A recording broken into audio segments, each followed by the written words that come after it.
contact with Mad Dog Vachon in your younger days? Not at all, because when I started training, Maurice wasn't. He was like, I wasn't smart to the business, and so we didn't mingle with the heels. You know, when I wasn't smart to the business yet, we never mingled with the heels, so I never was around Maurice. And at the same time, when Maurice came back to Quebec in early '72, I think it was, they started up Grand Prix Wrestling, which was opposition to us. So then again, for me, Maurice was an enemy. He was here trying to take over the territory that we had. And your father's was called International Wrestling? Yeah, les Arts de la Lutte. That's what it was. Actually, the company name was Les Entreprises Sportives de l'Est, and the wrestling show was Les Arts de la Lutte, sur le matelas. But so I never mingled with Maurice.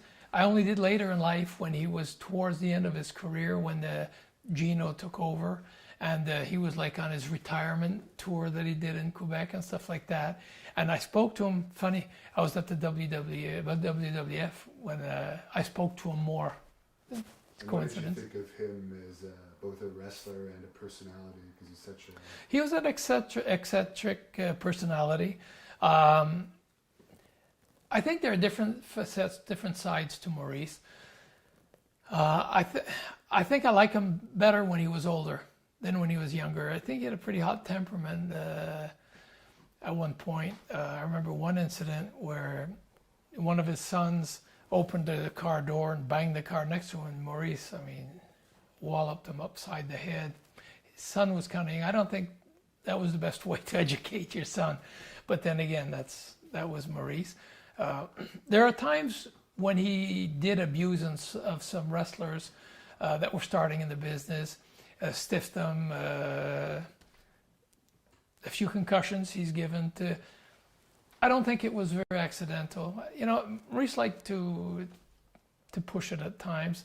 That part I didn't appreciate much, but I wasn't around him that much at that point. Like I said, later he was getting also a little more fragile, a little older and less testy, let's say, so he was mellowing out a bit. I appreciated him more then.